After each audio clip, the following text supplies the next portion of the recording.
안녕하십니까. 하나님의 말씀이 나의 하루에 임재하는 시간 하나임입니다. 오늘 하루도 하나님의 말씀을 통해서 우리의 목마름을 채움받는 귀한 시간 되길 기대합니다. 네, 오늘은 에베소서 2장 말씀입니다. 우리 함께 성경을 펴서 천천히 따라 읽도록 하겠습니다. 그는 허물과 죄로 죽었던 너희를 살리셨도다. 그때의 너희는 그 가운데서 행하여 이 세상 풍조를 따르고 공중의 권세 잡은 자를 따랐으니 곧 지금 불순종의 아들들 가운데서 역사하는 영이라. 전에는 우리도 다 그 가운데서 우리 육체의 욕심을 따라 지내며 육체와 마음에 원하는 것을 하여 다른 이들과 같이 본질상 진노의 자녀이었더니 긍휼이 풍성하신 하나님이 우리를 사랑하신 그 큰 사랑을 인하여 허물로 죽은 우리를 그리스도와 함께 살리셨고 너희는 은혜로 구원을 받은 것이라. 또 함께 일으키사 그리스도 예수 안에서 함께 하늘에 앉히시니 이는 그리스도 예수 안에서 우리에게 자비하심으로써 그 은혜의 지극히 풍성함을 오는 여러 세대에 나타내려 하심이라. 너희는 그 은혜에 의하여 믿음으로 말미암아 구원을 받았으니 이것은 너희에게서 난 것이 아니요 하나님의 선물이라. 행위에서 난 것이 아니니 이는 누구든지 자랑하지 못하게 함이라.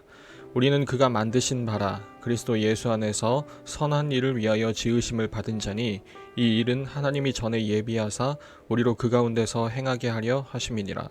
그러므로 생각하라. 너희는 그때에 육체로는 이방인이요 손으로 육체에 행한 할례를 받은 무리라 칭하는 자들로부터 할례를 받지 않은 무리라 칭함을 받는 자들이라. 그때에 너희는 그리스도 밖에 있었고 이스라엘 나라 밖의 사람이라. 약속의 언약들에 대하여는 외인이요 세상에서 소망이 없고 하나님도 없는 자이더니 이제는 전에 멀리 있던 너희가 그리스도 예수 안에서 그리스도의 피로 가까워졌느니라. 그는 우리의 화평이신지라. 들로 하나를 만드사 원수된 것 곧 중간에 막힌 담을 자기 육체로 허시고 법조문으로 된 계명의 율법을 폐하셨으니 이는 이 둘로 자기 안에서 한 세 사람을 지어 화평하게 하시고 또 십자가로 이 둘을 한 몸으로 하나님과 화목하게 하려 하심이라. 원수된 것을 십자가로 소멸하시고 또 오셔서 먼데 있는 너희에게 평안을 전하시고 가까운 데 있는 자들에게 평안을 전하셨으니 이는 그로 말미암아 우리 둘이 한 성령 안에서 아버지께 나아감을 얻게 하려 하심이라. 그러므로 이제부터 너희는 외인도 아니요 나그네도 아니요 오직 성도들과 동일한 시민이요 하나님의 권속이라. 너희는 사도들과 선지자들의 터 위에 세우심을 입은 자라. 그리스도 예수께서 친히 모퉁이 돌이 되셨느니라. 그의 안에서 건물마다 서로 연결하여 주 안에서 성전이 되어가고 너희도 성령 안에서 하나님이 거하실 처소가 되기 위하여 그리스도 예수 안에서 함께 지어져 가느니라. 여러분, 어제 우리는 함성훈 목사님의 말씀을 통해서 교회가 어떤 공동체인지 함께 살펴볼 수 있었죠.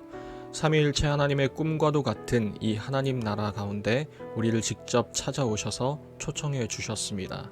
그리고 그 목적은 우리를 이용해 먹기 위함이 아니라 삼위일체 하나님의 그 넓고도 크신 사랑을 우리도 함께 맛보게 하기 위해서, 그래서 그 사랑으로 들어오게 하기 위해서 같이 안식하기 위해서 불러주신 거죠. 하나님이 우리에게 다가오신 사건을 우리가 복음이라고 말한다면 여러분, 이 복된 소식이 정말 우리에게 행복한 소식일 수 있는 이유는 바로 이 하나님의 사랑과 함께 있을 수 있게 된 그 사실 때문입니다. 에덴 동산부터 시작해서 성막과 성전, 그리고 교회, 그리고 천국에까지 이어지는 이 모든 성경의 스토리는 결국 사랑이신 하나님께서 먼저 손 내밀고 우리에게 찾아오셔서 시작되는 그분의 나라에 관한 이야기죠. 그리고 오늘 2장을 보면 거의 비슷한 개념들과 표현들이 1장에서 이어서 줄지어 나오게 됩니다. 여러분은 오늘 2장을 보면서 어떤 표현들, 어떤 단어들이 가장 눈에 띄시나요?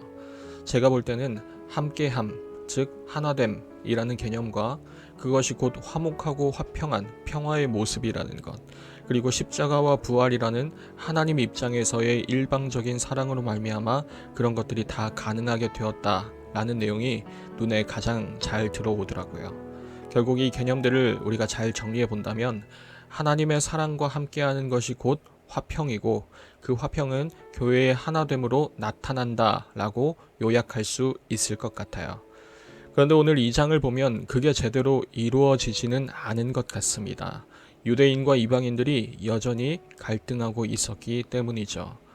아마 여러 이유가 있었을 겁니다. 우리가 잘 알다시피 유대인들은 자신들만이 하나님의 선택을 받은 그 민족이라는 자부심이 있었고, 이방인들은 그런 모습이 엄청 못마땅했었을 겁니다.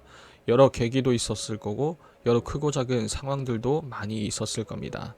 하지만 이러나 저러나 그 모든 상황 가운데서 그들이 하나 되지 못하는 그 뿌리가 무엇인지 우리가 한번 생각해 볼 수 있길 원하는데요.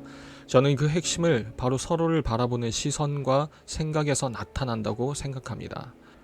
여러분, 유대인이 이방인을 볼 때, 혹은 그 반대로 이방인이 유대인을 볼 때 어떻게 생각할까요?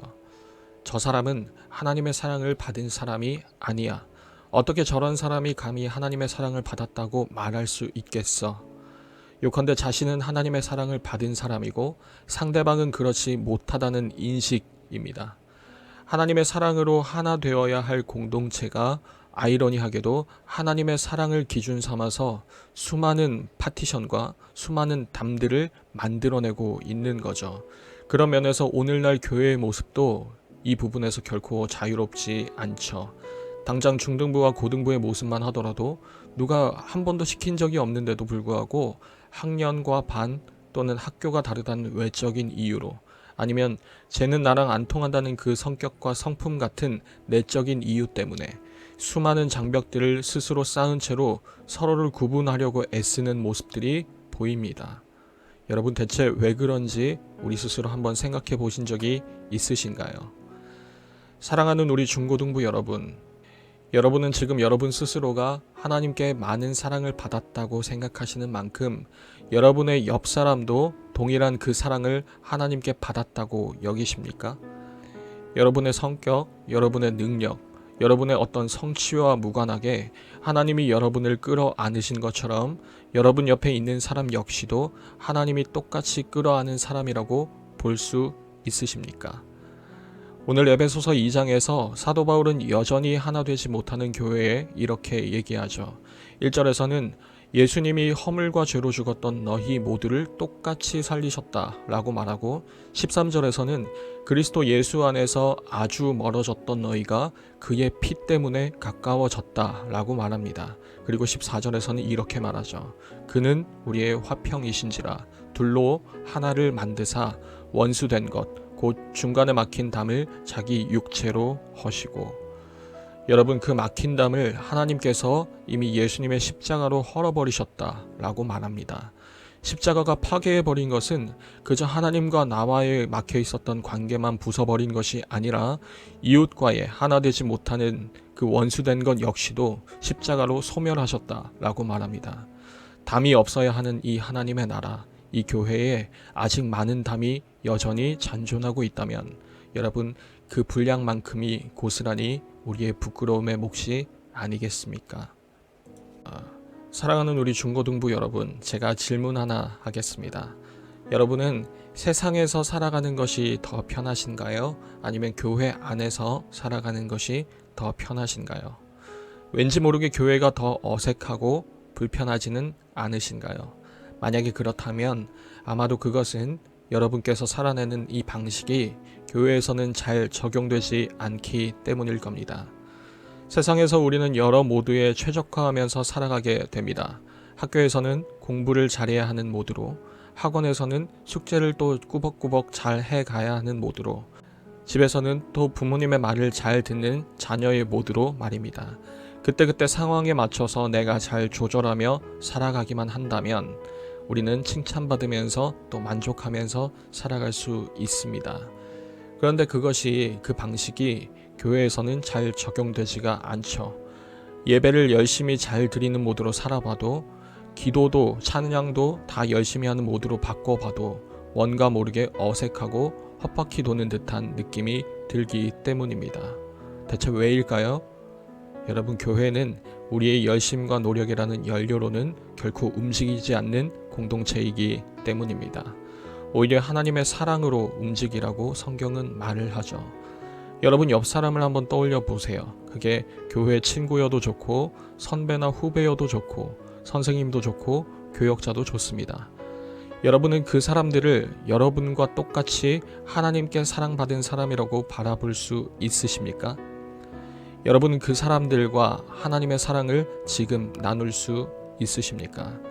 만약 그렇든 그렇지 않든 하나님께 더욱 그 사랑을 알기 원한다고 기도할 수 있고 또 그 사랑을 나눌 수 있는 우리 교회가 되었으면 좋겠습니다.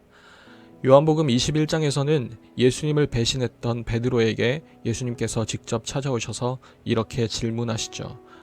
베드로야, 네가 나를 정말 사랑하느냐? 라고 무려 3번이나 말입니다.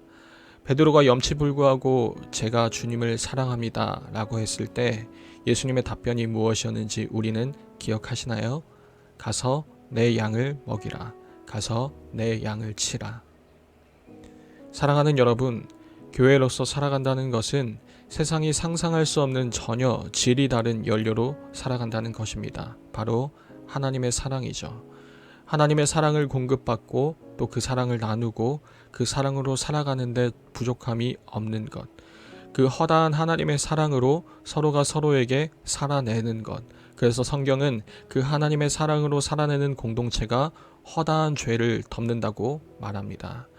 그런 삶을 우리가 하루라도 살아갈 수 있다면, 그래서 그 신비함으로 경외감으로 살아갈 수 있다면, 여러분, 우리는 영원히 그렇게 살 수 있을 저 천국을 더더욱 진심으로 기대하고 고대하며 살아갈 수 있을 겁니다. 세상이 이해하지도 또 감당하지도 못할 에너지로 살아가는 공동체, 그래서 하나님의 살아계심을 마음껏 드러내고 또 표현하고 노래할 수 있는 공동체, 사랑의 공동체, 우리 대한교회 중등부와 고등부가 되었으면 좋겠습니다. 매일 저녁 9시 하나님의 말씀이 나의 하루에 임재하는 시간, 오늘은 이것으로 마치도록 하겠습니다.